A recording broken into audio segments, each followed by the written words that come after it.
রাখতে চান, এটা জাতির কাছে আপনাদেরকে স্পষ্ট করতে হবে। সংগ্রামী বন্ধুগণ, যারা বলে আওয়ামী লীগকে রিফাইন আওয়ামী লীগে পরিণত করবেন, আপনি গাঁজাকে রিফাইন করে কতটুকু শুদ্ধ করে করতে পারবেন? গাঁজা রিফাইন করলে তো গাঁজাই হয়, পায়খানাকে রিফাইন করলে তো পায়খানাই থাকে। এই আওয়ামী লীগ জন্মগতভাবে একটা দুষ্কৃতি দলের নাম। এরা ৭৪-এ এই দুর্নীতির কারণে এই দেশে দুর্ভিক্ষ ঘটিয়েছিল। দুর্ভিক্ষ হওয়ার কথা ছিল ৭১-এ, এই কথা ঠিক না? ৭১-এর পরে দুর্ভিক্ষ হয় নাই, দুর্ভিক্ষ হয়েছে ৭৪-এ। কারণটা কি? কারণ রক্ষী বাহিনীর মাধ্যমে কিছু চোর এবং ডাকাতদেরকে পালন করা হয়েছে।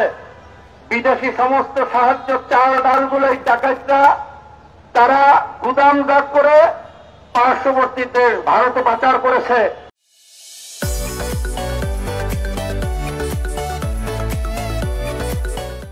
আর আমার দেশের গরিব দুঃখী মেহনতি মানুষ ক্ষুধার তাড়নায় একজন আরেকজনের বমি চেটে চেটে খেয়েছে, কিন্তু হায়নার দল চক্ষু দিয়ে দেখেছে, কিন্তু খাবারকে কুক্ষিগত করে বিদেশে পাচার করেছে, গরিবের মাঝে বন্টন করে নাই।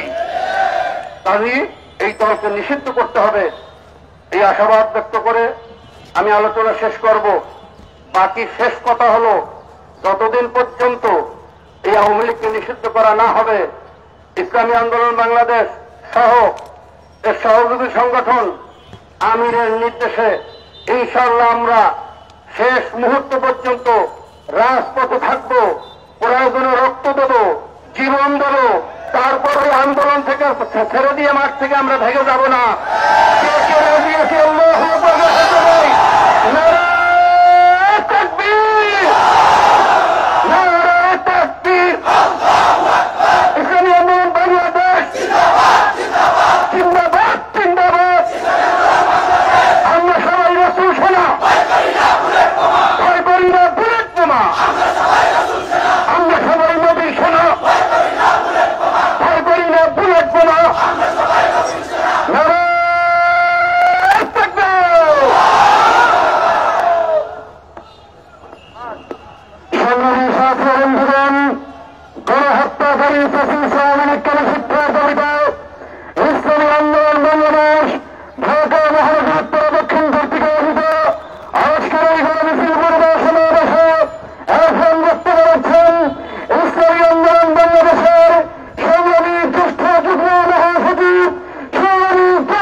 আসসালামু আলাইকুম ওয়া রাহমাতুল্লাহি ওয়া বারাকাতুহু। আমাদের অনুসরী রাসূলুল কারীম আম্মাবাদ। ইসলামী আন্দোলন বাংলাদেশ ঢাকা মহানগর কর্তৃক আয়োজিত আজকের এই গণমিছিল পূর্ব সমাবেশের সংগ্রামী সভাপতি, আজকের এই অনুষ্ঠানের প্রধান অতিথি ইসলামী আন্দোলন বাংলাদেশের সংগ্রামী মহাসচিব, ইসলামী আন্দোলন বাংলাদেশের অন্যান্য কেন্দ্রীয় নেতৃবৃন্দ, মহানগরের নেতৃবৃন্দ, সাংবাদিক বন্ধুগণ ও সমাগত অভিষিক্ত ভাইয়ের আমার, আজকে এই প্রচন্ড রোদের মধ্যে, বৈরী আবহাওয়ায়, প্রচন্ড গরমে আমরা কেন এই রাজপথে নেমে এসেছি আপনারা বুঝতে পারছেন। 5ই আগস্ট 2024 সালের 5ই আগস্ট একটি সর্বাত্মক গণ অভ্যুত্থানের মধ্য দিয়ে পৃথিবীর নিকৃষ্টতম ফ্যাসিবাদী শক্তিকে আমরা বিজয় করেছিলাম। বিজয়ের পরে 8ই আগস্ট একটি সরকার গঠিত হয়েছে, অন্তর্বর্তীকালীন সরকার। আমরা ভেবেছিলাম যে এই ফ্যাসিবাদের এই জুলুম নির্যাতনে হাজারো মায়ের বুক খালি হয়েছে, অনেকে জীবন দিয়েছে, অনেকে রক্ত দিয়েছে। যে ফ্যাসিবাদ দেশটাকে ধ্বংসে তার প্রান্তে নিয়ে এসেছিল, আমরা ভেবেছিলাম যে অন্তর্বর্তীকালীন সরকারের প্রথম কাজ হবে এই ফেসিবাদের বিচার করা। আমরা ধরে নিয়েছিলাম যে এই ফেসিবাদ এই দেশ থেকে পালিয়ে গেছে, যারা এই দেশের বিরুদ্ধে জঘন্য চক্রান্তে লিপ্ত রয়েছে এবং একের পর এক তারা দেশের বিরুদ্ধে ষড়যন্ত্র চক্রান্ত চালিয়ে যাচ্ছে, মানুষের বিরুদ্ধে ষড়যন্ত্র চক্রান্ত চালিয়ে যাচ্ছে এবং তারা ভিন্ন দেশকে উস্কে দিচ্ছে দেশের বিরুদ্ধে। বলা যায় এই ফ্যাসিবাদী আওয়ামী শক্তি একটি দেশদ্রোহী শক্তি। আমরা ভেবেছিলাম এই দেশদ্রোহী শক্তিকে অগ্রাধিকার ভিত্তিতে এই অন্তর্বর্তীকালীন সরকার নিষিদ্ধ করবে। এই জন্য আবার আন্দোলন করতে হবে, সংগ্রাম করতে হবে, সমাবেশ করতে হবে, রাস্তায় নামতে হবে। যারা জুলাই বিপ্লবে নেতৃত্ব দিয়েছে তাদেরকে আবারও এই পতিত ফ্যাসিবাদী স্বৈর সরকারকে নিষিদ্ধের দাবিতে রাজপথে নামতে হবে। এটা আমাদের কল্পনায় ছিল না। আমাদের দুর্ভাগ্যের বিষয়, এমন একটি সরকার ক্ষমতায় বসেছে যারা জুলাই বিপ্লবের চেতনা ধারণ করে না। আমরা বিগত 9 মাস অপেক্ষা করে দেখেছি। এই 9 মাসে এই ফ্যাসিবাদী শক্তিকে পুনর্বাসনের জন্য এই সরকার নানা রকম তালবাহানা করেছে। শুধু তাই না, আমরা দেখতে পাচ্ছি বিগত দিনে, বিগত 54 বছর রাষ্ট্রের যে বন্দোবস্ত ছিল, যে দুর্বৃত্তায়নের রাজনীতি চলেছে, যে লুটপাটের রাজনীতি চলেছে, এই রাজনীতি বন্ধ করার কার্যকর কোন উদ্যোগ এই অন্তর্বর্তীকালীন সরকার গ্রহণ করতে পারে নাই। আমরা আশঙ্কা করছি আগামী দিনেও আরেকটি ফ্যাসিবাদ আবার বাংলাদেশে চেপে বসবে। তাহলে কেন এত রক্ত, কেন এত জীবন, কেন এই বিপ্লব হলো, কেন অভ্যুত্থান হলো, এটি এখন আমাদের সামনে বড় প্রশ্ন। অতএব আজকে আমরা পরিষ্কার বলতে চাই, এই অন্তর্বর্তীকালীন সরকারের প্রধান কাজ ছিল ফ্যাসিবাদী শক্তি বিচার করা, বিশেষ করে গণহত্যা যেই সংগঠনের নেতৃত্বে গণহত্যা হয়েছে সেই গণহত্যাকারী সংগঠন কোনদিন কোন রাজনৈতিক সংগঠন হিসাবে রাজনৈতিক সংগঠনের অধিকার ভোগ করতে পারে না। ইসলামী আন্দোলন বাংলাদেশ কোন রাজনৈতিক সংগঠনের সাথে ইসলামী আন্দোলন বাংলাদেশের কোন শত্রুতা নেই। আমরা যারা বাংলাদেশে নিয়মতান্ত্রিক রাজনীতি করতে চাই, সুস্থ ধারা রাজনীতি করতে চাই, জনগণের অধিকার নিয়ে রাজনীতি করতে চাই, আদর্শের ভিন্নতা থাকতে পারে, আমরা চাই সবাই এদেশে দেশ গড়ার জন্য জনগণের কল্যাণে সবাই রাজনীতি করুক। কোন রাজনৈতিক দলের সাথে আমাদের কোন শত্রুতা নেই। কিন্তু আওয়ামী লীগ বারবার প্রমাণ করেছে তারা কোন রাজনৈতিক দল না, এটা একটি সন্ত্রাসী সংগঠন। আমাদের অন্তর্বর্তীকালীন সরকারের আইন উপদেষ্টা একটি সাক্ষাৎকারে বলেছেন যে নিষিদ্ধ তো হয় সন্ত্রাসী সংগঠন, জঙ্গি সংগঠন। তাহলে সন্ত্রাসী সংগঠন কোন ডেফিনেশনে সংগঠনকে, একটি সংগঠনকে সন্ত্রাসী সংগঠন বলা হবে? কয়শো মানুষকে হত্যা করলে, কয় হাজার মানুষকে হত্যা করলে একটি সংগঠন সন্ত্রাসী সংগঠন হবে? আমরা এই ব্যাখ্যা জানতে চাই। তিনি স্পষ্ট বলেছেন, তাহলে যদি মানুষ গণহত্যা করলে সন্ত্রাসী সংগঠন না হয়, তাহলে আর পৃথিবীতে কোন সন্ত্রাসী কোন সংগঠনই নাই। আওয়ামী লীগ আসলে মূলত কোন রাজনৈতিক সংগঠন না, আওয়ামী লীগ একটা ফ্যাসিবাদী সন্ত্রাসী সংগঠন। আমরা বলেছি এই সন্ত্রাসী সংগঠন হিসাবে, ফ্যাসিবাদী সংগঠন হিসাবে এবং দেশদ্রোহী সংগঠন হিসাবে যেই দলের প্রধান নেতারা দেশ থেকে পালিয়ে গিয়ে পার্শ্ববর্তী রাষ্ট্রে বসে দেশের বিরুদ্ধে উস্কানি দেয়, বিদেশি শক্তিকে উস্কানি দেয়, এটা কোন দেশপ্রেমিক সংগঠন হতে পারে না, এটা কোন রাজনৈতিক সংগঠন হতে পারে না, এটা দেশদ্রোহী সংগঠন, সন্ত্রাসী সংগঠন।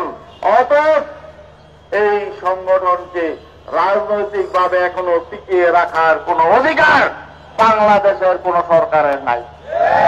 অন্তর্বর্তীকালীন সরকার তারা যেসব কাজ করছে আমরা দেখছি, অপ্রয়োজনীয় অনেক কাজ তারা করছে যেগুলো তাদের প্রয়োজন ছিল না। আপনারা কাজের কাজ করুন, আমাদেরকে বাধ্য করবেন না আপনাদের বিরুদ্ধে মাঠে নামতে আপনারা বাধ্য করবেন। আপনাদের ক্ষমতায় থাকার নৈতিক ক্ষমতা দিয়েছি আমরা। জুলাই বিপ্লবে আমরা আন্দোলন করেছিলাম, মাঠে ছিলাম, অভ্যুত্থানে আমরা যারা ছিলাম তারাই আপনাদেরকে বৈধতা দিয়েছি। আমরা যদি আপনাদের পক্ষ থেকে সমর্থন, আপনাদের পক্ষের সমর্থন প্রত্যাহার করে নেই, আপনারা টিকে থাকার বিন্দু মাত্র অধিকার আপনারা পাবেন না। অতএব আমরা বলবো, যে জন্য আপনাদেরকে ক্ষমতায় বসানো হয়েছে, জুলাই বিপ্লবের চেতনা বাস্তবায়ন করুন, ফ্যাসিবাদী শক্তিকে আপনারা নিষিদ্ধ করুন, এবং শুধু সংগঠন নিষিদ্ধ করলেই চলবে না, যারা সরাসরি গণহত্যার সাথে জড়িত, মানুষ খুনের সাথে জড়িত, তাদেরকে আইনে আওতায় এনে তাদেরকে বিচার করুন। ট্রাইব্যুনাল গঠন হয়েছে, ট্রাইব্যুনালে নিয়ে বিচার করুন। আমাদেরকে বাধ্য করবেন না, আপনাদের বিরুদ্ধে অবস্থান নিতে আপনারা বাধ্য করবেন না। আমরা চাই আপনারা দেশ চালান, দেশ এবং একটি ক্রেডিবল নির্বাচনের জন্য গ্রহণযোগ্য সংস্কার আপনারা করুন। প্রয়োজনীয় মৌলিক সংস্কারের জন্য আমরা সহযোগিতা করছি। প্রয়োজনীয় মৌলিক সংস্কার করুন এবং পরে একটি গ্রহণযোগ্য নির্বাচনের পরিবেশ তৈরি করুন। তার এই ফ্যাসিবাদী শক্তিকে টিকিয়ে রেখে, তাদের রাজনীতিকে টিকিয়ে রেখে বাংলাদেশে কোন সুস্থ নির্বাচন হবে না। আপনারা কি নির্বাচনের সময় আরেকটা গৃহযুদ্ধ লাগাতে চান? এই আওয়ামী লীগকে মাঠে রেখে আপনারা কিভাবে নির্বাচনের স্বপ্ন দেখছেন? বাংলাদেশে নির্বাচন হবে না। আওয়ামী লীগকে বৈধ রাজনৈতিক সংগঠনের স্বীকৃতি দিয়ে আওয়ামী লীগের নিবন্ধন টিকিয়ে রেখে তাদেরকে নির্বাচনের মাঠে রেখে বাংলাদেশে কোনদিন সুষ্ঠু নিরপেক্ষ নির্বাচন হবে না।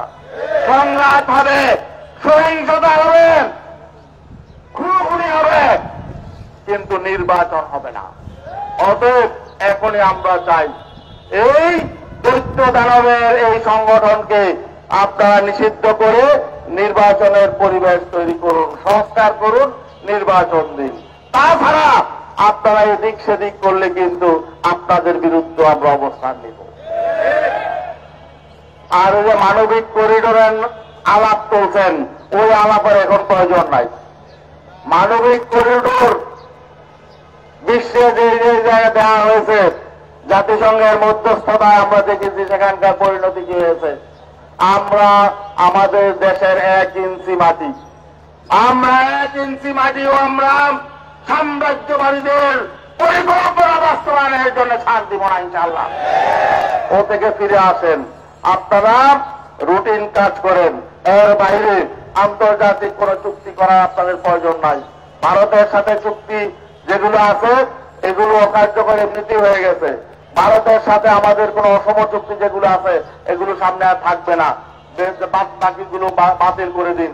নতুন করে কারোর সাথে কোন চুক্তির আমাদের প্রয়োজন নাই। নতুন করে যদি কোন চুক্তি করতে হয় নির্বাচিত সরকার করবে। এবং আমরা যারা আজকে এই আওয়ামী লীগ এই ফ্যাসিবাদী শক্তি নিষিদ্ধের দাবিতে মাঠে নেমে এসেছে, আমরা বলবো বিভিন্ন ষড়যন্ত্র চক্রান্ত চলছে। এই বিভক্তি ফ্যাসিবাদ বিরোধী আন্দোলনে এই শক্তিকে বিভক্ত করার জন্য নানামুখী ষড়যন্ত্র চক্রান্ত চলছে। আমরা বলবো এই ফ্যাসিবাদ বিরোধী জাতীয় ঐক্য রাজপথে যে গড়ে উঠেছে এই ঐক্য টিকিয়ে রাখতে হবে। আমাদের কিন্তু আন্দোলন এখনো শেষ হয় নাই। বহুপথ আমাদের অগ্রসর হতে ঐক্যবদ্ধভাবে। এই জন্য আমরা বলব, আপনার কোন ষড়যন্ত্র চক্রান্তে ফাঁদে আপনার পা দিবেন না, ঐক্যবদ্ধ থাকতে হবে। নতুন বেশিরভাগ যাতে আবার বাংলাদেশে পুনর্বাসিত হতে না পারে এ ব্যাপারে আমাদের সতর্ক থাকতে হবে। সবাইকে ধন্যবাদ। সালামু আলাইকুম রহমতুল্লাহ। বন্ধুগণ, গণহত্যাকারী 25 আওয়ামী লীগকে নিষিদ্ধ করার দাবিতে ইসলামী আন্দোলন বাংলাদেশ ঢাকা মহানগর উত্তর দক্ষিণ কর্তৃক আয়োজিত গণ মিছিল পূর্ব সমাবেশন এখন সভাপতির বক্তব্য রাখবেন ইসলামী আন্দোলন বাংলাদেশ ঢাকা মহানগর উত্তর সংগ্রামী সভাপতি উন্নত প্রিন্সিপাল শেখ ফজলুল আলী মাসুদ। বক্তব্য রাখবেন শেখ ফজলুল আলী মাসুদ।